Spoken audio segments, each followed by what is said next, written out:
이제 구멍난 복음을 키우자 우리 주제죠. 또 잊어버리면 안 되니까 다시 한번 외쳐봅시다. 구멍난 복음을 키우자. 한 번 더 외칠 텐데요. 이번에는 조금 다른 말로 복음의 능력으로 충만하자. 할렐루야. 우리 이제 복음에 대해서 어떻게 보면 잘 아는 것 같은데, 그럼에도 불구하고 우리가 작은 구멍이 나서 거기로 그 능력이 세워져 나갈 수가 있고, 또 그로 인하여서 우리의 삶에 하나님께서 원하시는 뜻하시는 바가 자꾸만 약화될 수 있기 때문에 우리가 집중해서 복음에 대해서 한 주간 우리 다시 한번 돌아보는 그런 시간입니다. 어떻게 보면은 다 아는 얘기인데 이렇게 넘어갈 수 있지만은, 근데 작은 차이가 결국 큰 결과를 만들어내는 거예요. 그래서 우리가 이 부분들을 다시 한번 점검하는 게 너무 중요하고요. 우리 첫째 날 죄에 대해서 특별히 강조한 부분이, 우리가 자꾸 죄하면 사람들과의 관계에 죄에 크게 전부로 생각하는데, 성경 안에서 다루고 있는 것은 본질적으로 하나님과 나의 사이, 하나님과의 관계 속에서 특별히 그 하나님의 원수가 된 그 죄는 뭐냐? 우리가 하나님과 같아지려고 하는 그 부분. 실제적으로 구체적으로 뭐냐? 하나님의 자리를 밀어내버리고 내가 하나님의 자리에 앉아서 다 판단하고, 또 모든 것 내가 주인이 돼서 내가 중심이 돼서 살아가는 이 모든 것들이 너무나 우리는 당연하게 여기고 있고, 그것이 문제가 안 된다고 생각하지만은 바로 성경 전체적으로 흐르고 있는 그 죄의 뿌리고, 그것이 결국 이 복음의 능력을 잃어버리고 살아가도록 만드는 것임을 말씀드렸어요. 둘째 날 어제 시간에서는 십자가에 대한 말씀을 드렸죠. 십자가는 그래도 그나마 많이 강조가 되고 있고, 또 우리가 늘 듣고 있는 메시지죠. 근데 이제 어제 말씀 속에서 조금 우리가 그것을 피상적으로 막연히 이렇게 그냥 내가 받을 죄의 모든 형벌 예수님 받으셨다, 맞는 말인데, 더 강조된 부분들은 이제 구약의 유대인들이 익숙하게 드려지는 제사, 제물, 짐승의 피, 바로 이런 부분과 연결해서 예수님 우리의 대제사장이고, 당신의 십자가에서 흘린 피를 가지고 온전한 성소, 하늘 성소로 들어가셔서 우리의 모든 죄를 단번에 다 사셨기 때문에 우리가 더 이상 죄책감이나 이런 죄의 이런 모든 이 결과에 두려워할 필요도 없고, 또 나아가서 죄의 유혹과도 늘 그러한 이 십자가의 보혈을 힘입어서 승리하고 죄의 이런 모든 권세에서 자유함을 얻으며 살아가야 한다는 이런 부분을 말씀드렸어요. 오늘은 부활에 대한 말씀인데요. 사실은 뭐냐면 십자가가 일반적으로 너무 강조되는 나머지 부활이 너무 가볍게 그냥 간단하게 복음이 전해지는 과정에서 넘어가 버리고 말아요. 어떻게 보면은 우리가 너무 이제 갓 믿는 사람에게 부활 얘기만 많이 하면은 이 사람이 좀 이상하게 생각하지 않을까, 이런 우리의 생각도 없지 않아 있는 것 같아요. 근데 사실은 우리가 성경 안에서 보면 십자가보다도 더 많이 강조되는 게 복음에서 부활이에요. 부활. 그래서 뭐냐면 이 사도들이 복음을 전하는 내용들을 보면 이 부활에 대한 부분들이 아주 강조되고 있어요. 그래서 오죽하면 부활의 증인으로까지 표현하고 있는 것이에요. 특별히 우리가 읽은 말씀 고린도전서 15장 17절 말씀에서는, 만약에 예수님이 부활하신 게 없다면은 우리의 믿음도 헛되다. 너희의 믿음도 헛되고 너희가 여전히 죄 가운데 있고, 18절에 보니까 그리스도 안에서 잠자는 자들이 다 망하였다. 여기 잠자는 자는 예수 믿다 죽은 자들은 다 불행한 자다 이 말이거든요. 그래서 그 다음에 19절에 보면은 부활이 없다면 우리 예수 믿는 사람이 가장 불쌍한 사람이다. 지금 그 얘기예요. 그러니까 부활만큼 중요한 게 없다는 얘기죠. 우리가 예수님 부활하신 게 아니라면 예수님 전하신 모든 말씀도 다 거짓말이고 엉터리고, 그러니까 천국도 엉터리고 우리가 여전히 죄 가운데서 그대로 멸망할 수밖에 없다는 거예요. 그러면 큰일 아니에요. 무서운 것 아니에요. 어마어마한 것 아니에요. 그런데 중요한 건 부활이 명확하다는 거예요. 그래서 부활은 이걸 뒤집으면 뭐냐면, 부활하셨기 때문에 예수님이 메시아인 것이 명확하게 증명이 됐고, 예수님 부활하셨기 때문에 예수님이 이 땅에서 전하신 모든 메시지가 진리라는 사실이 분명하게 증명이 됐다는 얘기예요. 그렇기 때문에 이 부활이야말로 이 가장 중요한 부분이고 복음에 있어서 가장 핵심이라는 사실입니다.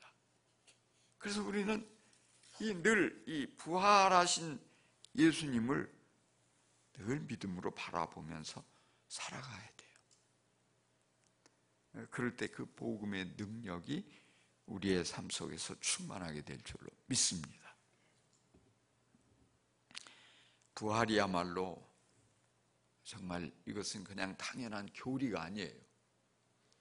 역사적인 사건이 실제적으로 일어난 사건이고 역사 가운데 명확한 사건이고, 부활의 이 증거는 너무 많이 있어요. 가장 중요한 증거 중에 하나가, 모두가 부정할 수 없는 중요한 증거 중에 하나가 뭐냐면, 예수님이 십자가 앞에서 다 뿔뿔이 흩어지고 도망갔던 제자들이 한순간에 완전히 변화됐어요. 그 겁쟁이들이 이 어떤 죽음의 위협 앞에서도 눈 하나 까딱하지 않는, 담대하게 그래서 도시에 나타나서 복음을 전하고 오직 예수 그리스도를 위해서 이 죽음까지도 불사하는 그런 굉장한 용사로 변화되었다는 거예요. 그걸 뭘로 설명할 수 있냐 이 말이에요. 무엇이 이 제자들, 그 나약하게 짝이 없는 제자들로 하여금 이렇게 변화됐냐. 더 이상 두려워하지도 않고 숨지도 않고, 그리고 불안해하거나 실망하거나 그런 모습을 찾아볼 수가 없어요. 예루살렘 종교 지도자들과도 맞서서 담대하게 전하고, 감옥에 가도 조금도 위축되지 않았고, 어떤 위협 앞에, 어떤 고난 앞에 흔들리지 않고 예수의 제자임을 자청하고 예수의 부활을 증거하는 모습으로 나아가는 것. 그것은 예수님의 부활을 목격했기 때문에, 부활의 예수님을 만났기 때문에, 예수님의 부활에 대한 명확한 이 증거, 바로 부활하신 예수님을 만남으로 인해서 그들이 새롭게 변화된 거예요. 그래서 오늘 기독교가 이처럼 온 세계에 확산될 수 있게 된 거예요. 그렇기 때문에 부활이야말로 복음의 가장 중심축인 것이에요. 그래서 우리가 이 십자가보다도 더 강력하게 강조되어야 될 부분이 복음인 거예요. 그래서 이 부활인 거예요. 그래서 부활은 또 얘기하고 또 얘기하고 또 우리가 날마다 그 부활에 대한 부분들을 이야기해도 조금도 지나치지 않아요. 그러나 현실은 어때요? 부활에 대한 메시지를 제가 매주 전하면 여러분들이 좀 이상하게 생각할 거예요. 부활절도 아닌데 목사님 왜 맨날 부활 얘기만 해? 그럼 우리는 절기 때만 그냥 1년에 한두 번 잠깐 얘기하고 지나가는 이런 형태로 좀 변하지 않았나, 이런 생각이 좀 들어요. 근데 사실은 이 사도들은 입만 열면 부활 얘기예요. 부활에 대한 부분들을 이처럼 강력하게 강조했어요. 왜? 복음의 핵심이기 때문에. 또한 실제적으로 예수님께서 이 부활에 대한 말씀을 여러 번 하셨어요. 여러 번 하셨고, 그리고 제자들이 처음에는 그 부활을 알아듣지 못했어요. 막연하게 생각했고, 그럼에도 불구하고 십자가의 죽음과 함께 부활에 대한 것을 여러 번 강조하셔요. 최소한 성경 안에서 요한복음에서만 한 6번 정도가, 마태복음에서 6번 정도가 강조되고 있죠. 그래서 예수님 부활 얘기하고 또 부활 얘기하고, 근데 제자들이 알아듣지도 못하고 믿지도 못하고, 그렇기 때문에 뭐냐면 이 정작 예수님이 체포되고 십자가의 죽음을 맞이하게 될 때 그들은 낙심하고 두려워하고 다 흩어지고 어쩔 줄 몰라 했던 거예요. 그 부활에 대한 말씀을 그대로 귀담아 듣고 믿었더라면 그렇지 않았겠죠. 특별히 예수님께서 자꾸 사람들이 이제 표적을 보여달라고 할 때 강조한 게 뭐냐면 요나의 표적밖에 없다, 이 말씀을 여러 번 하셨어요. 그래서 표적을 보여달라 바리새인들이 요청을 할 때 요나의 표적, 요나가 물고기에게 이제 잡혔다가 삼켜졌다가 이제 그 물고기가 밖에 토해냈을 때 그 니느웨 성 가서 복음을 전하게 되죠. 근데 참 그게 어마어마한 기적이죠. 뱃속에 들어갔으면 소화되고 말았어야 되는데 그 완전히 죽음 가운데 살아난 그런 것이죠. 그런 것처럼 이 예수님께서 이제 바로 사흘 만에 다시 살아나는 이것이야말로 더 이상 크고 중요한 표적이 없다는 말씀이에요. 그래서 요나의 표적을 말씀하셨는데 그게 바로 부활이었죠. 부활. 그러니까 예수님이 하신 말씀은 뭐냐면 부활의 표적밖에 없다, 이 말이에요.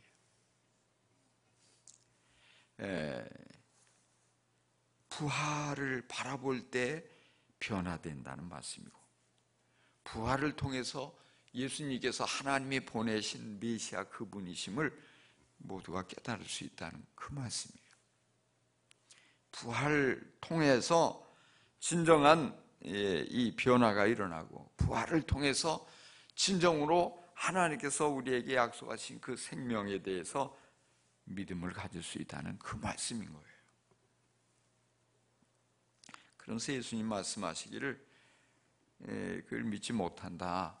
그래서 이제 니느웨 사람들이 오히려 너희를 정죄할 거다. 남방 여왕이 일어나서 이 세대 사람을 정죄한다. 그들은 요나가 전했어도 그 말씀을 믿고 회개했지 않느냐, 이 말이에요. 그런 것처럼 이 부활을 통해서도 믿지 못하면 심판받고 멸망할 수밖에 없다는 사실을 예수님 강조하신 거예요. 우리는 이 부활에 비추어서 예수님을 적어도 니느웨 사람들 이상으로는 믿어야 되죠. 단순히 요나가 이제 너희들이 멸망한다, 회개하라, 이것만 외치고 다녔어도 그들이 회개하고 돌아와서 심판을 면했는데, 부활의 이런 명확한 이 표적을 보여주었음에도 불구하고 믿지 못하면 큰 멸망이다, 영원한 멸망이고 지옥 갈 수밖에 없고, 지금 그것을 예수님은 말씀하신 것이죠. 그러나 이제 우리 잘 아는 대로, 방금 전에 얘기한 대로 예수님의 제자들이 처음에는 모두 도망가고 숨고 두려워 벌벌 떨었지만은 그 부활을 통해서 참된 믿음을 갖게 되었고, 또 나아가서는 순교자들로 모두가 변화되었다는 사실이에요. 바로 부활을 믿고, 그랬기 때문에 뭐냐, 주님께서 그들을 기뻐하시고 어마어마한 능력을 주셨고 그들을 존귀하게 사용하셔서 이 교회의 초석으로 만드신 거예요.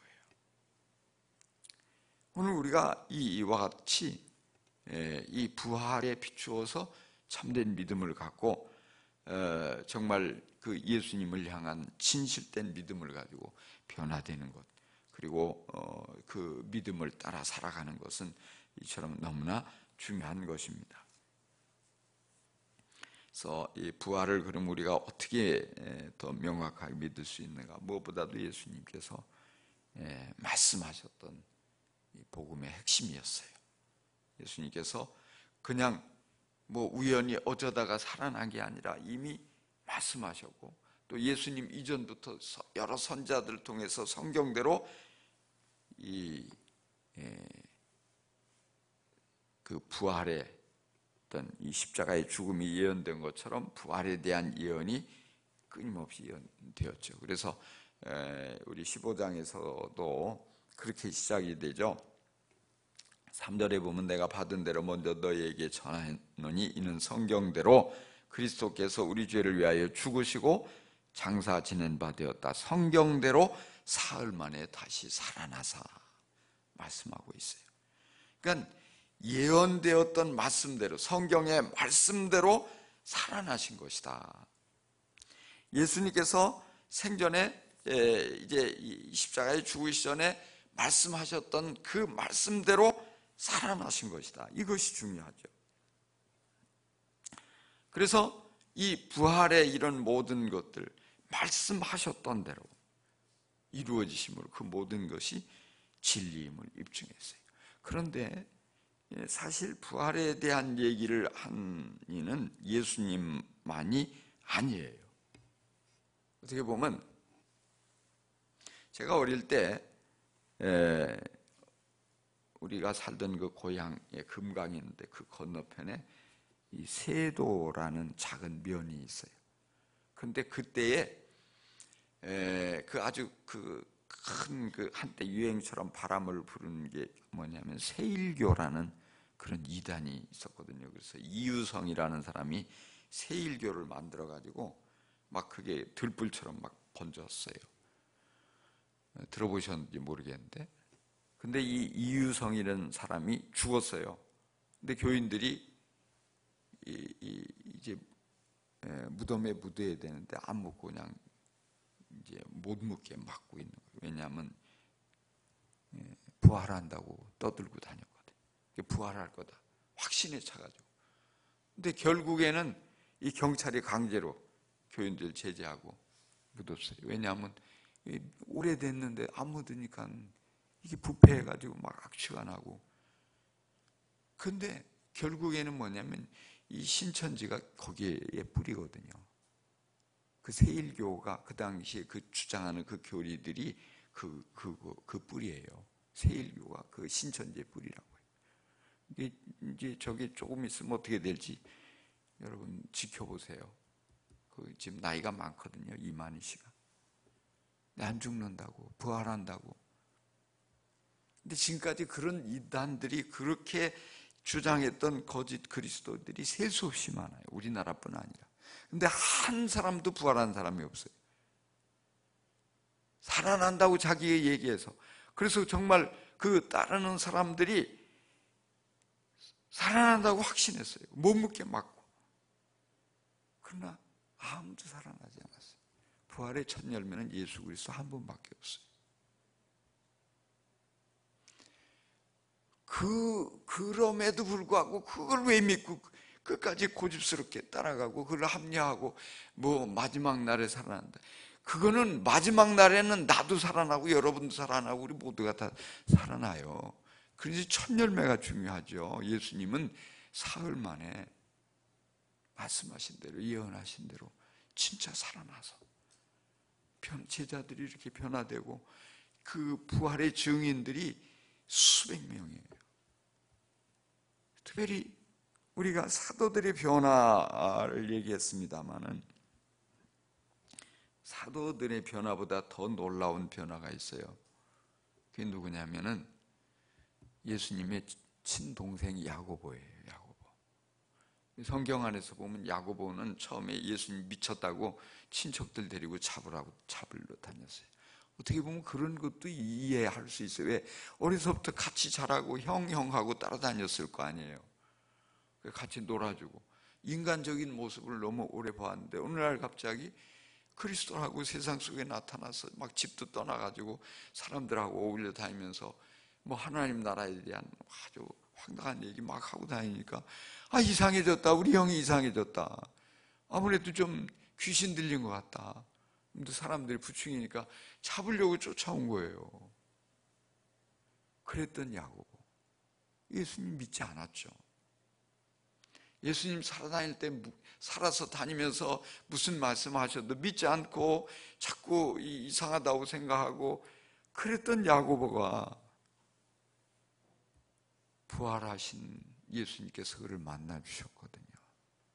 만나고 나서 변화가 됐어요. 그래서 그 야고보에게 나중에 붙여진 별명이 있는데 그게 뭐예요?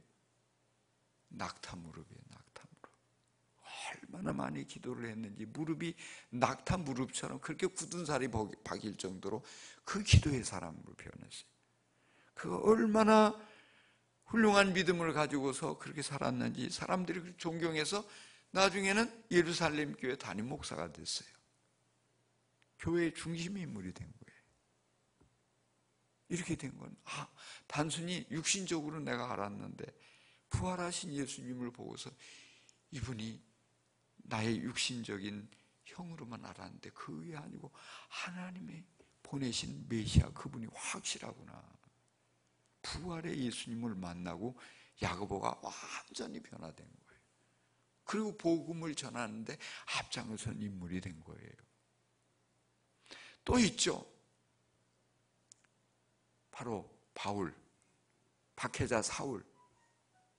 예수 믿는 사람을 가장 싫어하고 예수 믿는 사람을 위해서라면 예수 믿는 사람을 잡아 가두고 죽이고 이 모든 일이 자기의 사명인 줄 알고 뛰어다녔던 사람, 스데반 집사를 돌로 쳐서 죽이는 일에 앞장섰던 그 사울 말이에요. 청년 사울. 그가 다메섹에 그때도 제사장들에게 공문을 받아가지고 믿는 이들이 거기 있다는 소문 듣고 다 잡아 가두려고 가다가 부활의 예수님을 길에서 만났어요. 갑자기 막 광채가 나고 말씀하시는 음성을 듣게 되고 너무 놀라가지고 주여 누시니까 난 네가 받게 하는 예수다.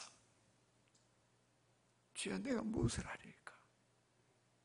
그런 가운데 예수님, 부활의 예수님 그를 만나 주시고 그가 해야 할 일을 가르쳐 주시고 한순간에 변화됐잖아요. 박해자에서 뭐예요? 전도자로 잡아 죽이겠다고 그렇게 덤벼들고 위협을 하고 그 많은 고생을 하고 그 위기를 극복하면서 복음을 위해서 그렇게 열정적으로 모든 좋은 조건을 다 갖췄지만 다 내려놓고 말이죠. 로마의 시민권까지도 그 누릴 수 있는 거 내려놓고 복음을 위해서라면 앞장서서 고난을 받는 복음의 용사가 되었어요.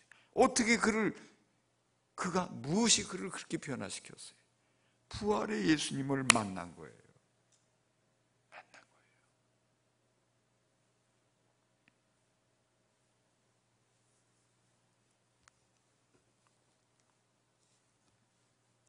그렇기 때문에 오직 입만 열면 부활이에요. 오늘 우리가 읽었던 본문 고린도전서도 바울이 쓴 편지잖아요. 고린도 교회에. 여기서도 보면 이 전체가 아니라 이 부활, 특별히 15장은 부활에 대한 얘기가 너무 많아가지고 후대 고린도전서 15장을 부활장이라고 부르잖아요. 부활장.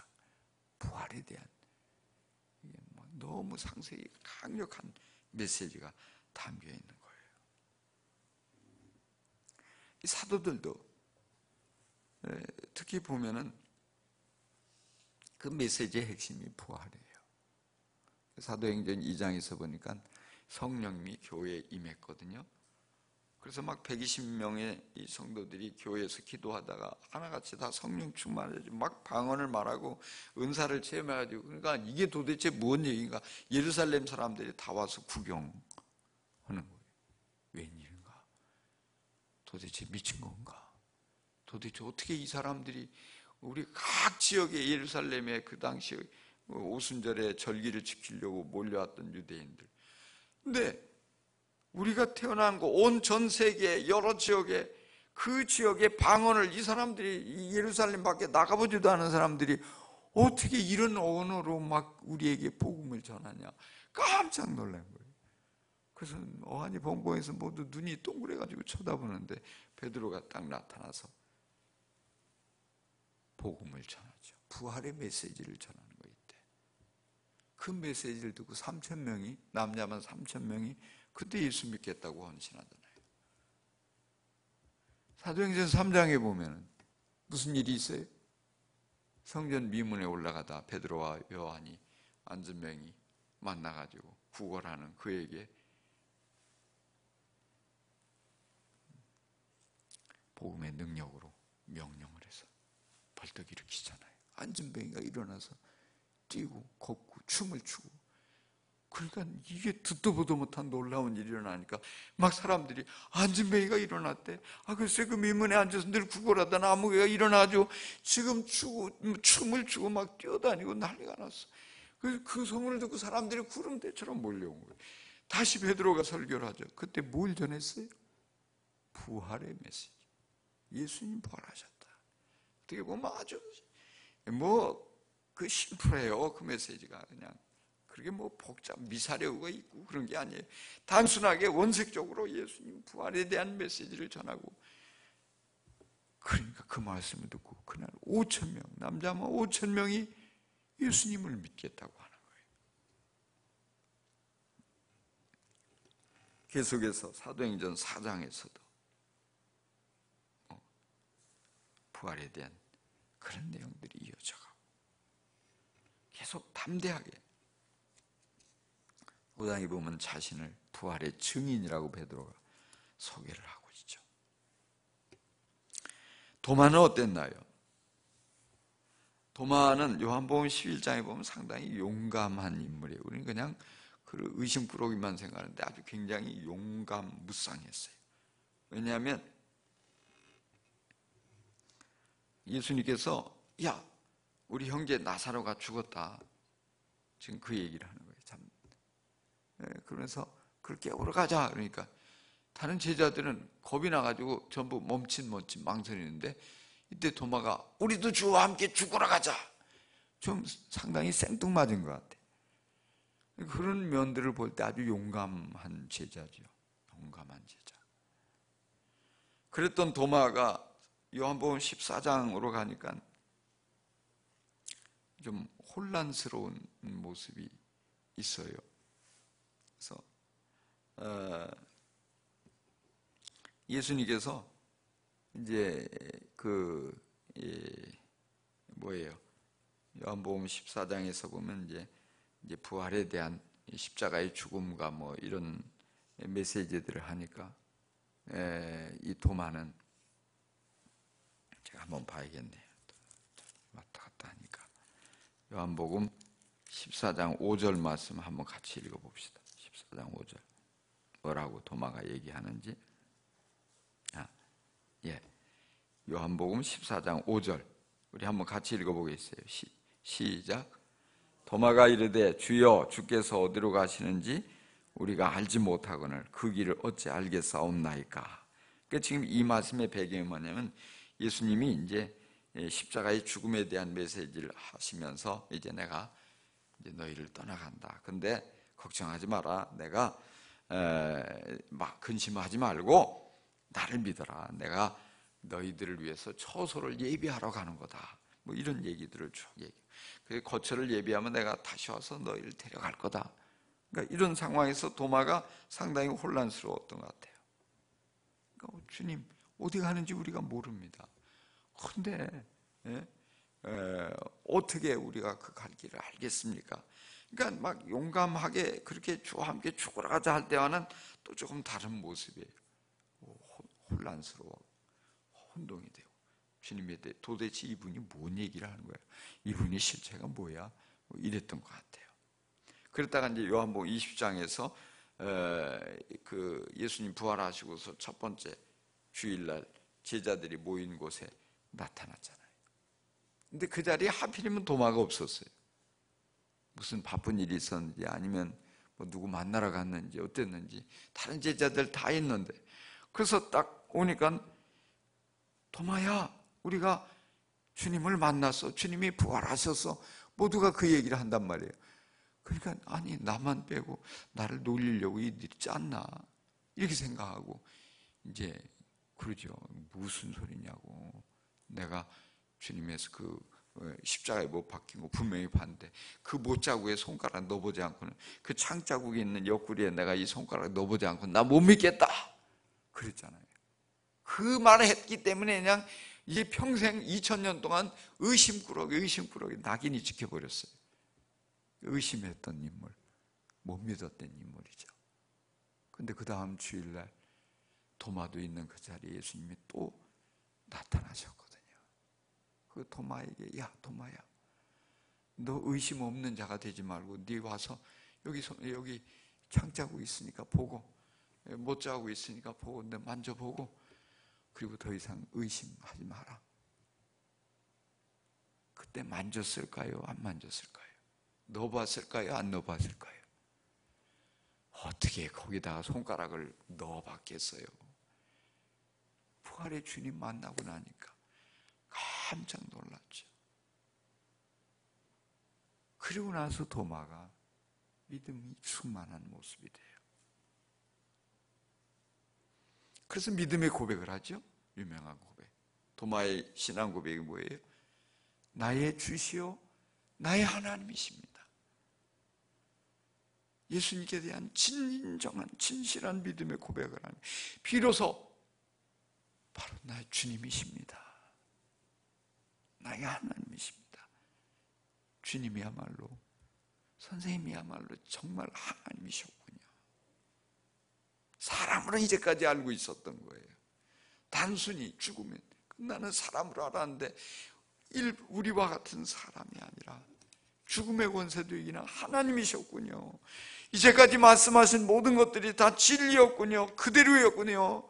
무슨 적절히 비운 줄로 알았는데, 적절히 무슨 어떤 함축된 의미인 줄 알았는데, 그게 실제적인 다 말씀 그대로였군요.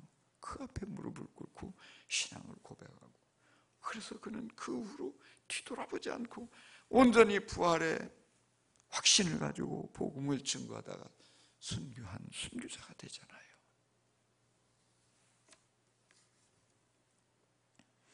오늘 어떻게 보면 우리가 잘 아는 내용일 수도 있어요. 그럼에도 불구하고 왜 다시 이 이야기를 합니까? 교리적으로 우리가 부활을 아는 것, 이거 가지고는 안 된단 말이에요. 우리는 이 성경의 모든 것을 이 부활의 렌즈를 가지고 바라봐야지 바르게 이해가 돼요. 우리의 삶의 모든 것들을 부활의 이 시각을 가지고 바라볼 때 우리가 바르게 깨달을 수 있는 거예요. 내게 주어진 이런 상황 또는 고난, 문제, 시험, 유혹, 예수님 부활하셨는데, 그리고 우리에게도 너도 부활한다, 부활의 날이 있다, 내가 너희를 데려올 때 죽었던 사람도 다 다시 일어난다. 우리가 그것을 너무 막연하게 생각하지 말아야 돼. 모든 것에 그 부활의 그날에 내가 주님의 얼굴을 뵐 때 어떨까? 주님 나를 뭐라고 하실까? 우리 사명을 감당하면서 힘들고 어려운 순간이 오죠. 부활의 그날에 이런 모든 것들이 어떻게 평가될까? 내가 기도하는 이 모든 것들, 부활의 그날에 주님이 나에게 뭐라고 말씀하실까? 그것이 얼마나 중요한 거예요. 이 땅에서의 지금 겪는 모든 것들 순간 지나가요. 잠깐이에요. 힘든 것도 잠깐이고요, 좋은 것도 잠깐이에요. 사람들에게 영광을 받는 것도 순식간에 지나가요. 그러나 주님 앞에 그 부활의 그 예수님, 내가 나중에 부활해서 만나는 그 순간에, 그건 너무너무 중요하죠. 잠깐이 아니죠.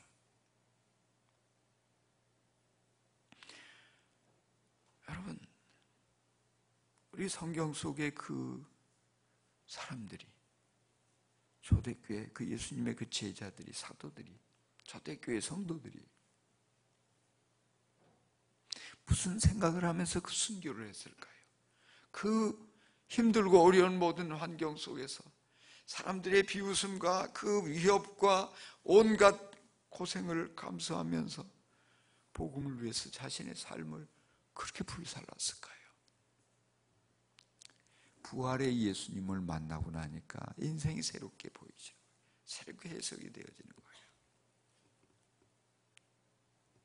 이렇게 살아서는 안 되겠구나. 이렇게 겁쟁이로 내가 머물러서는 안 되겠구나. 이렇게 내가 안일하게 이렇게 사람 눈치만 봐서는 안 되겠구나.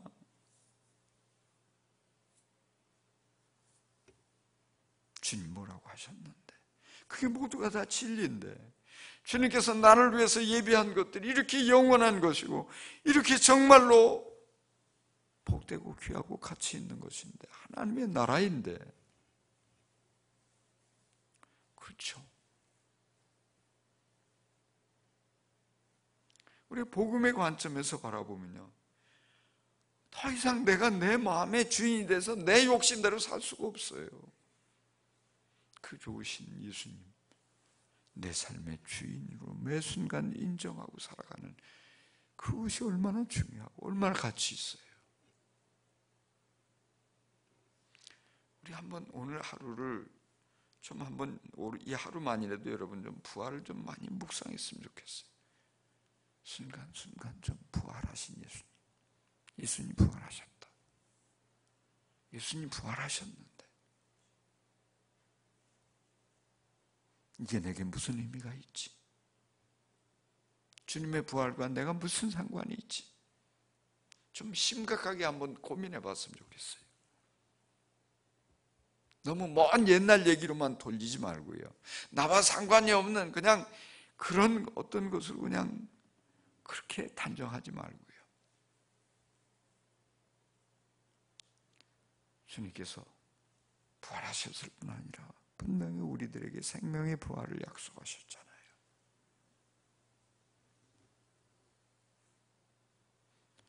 내가 정말 부활을 믿고 있는가? 그 부활이 나와 무슨 상관이 있는가? 그 부활하신 예수님이 나의 삶 속에서 무엇을 원하시는가? 기도하십시다.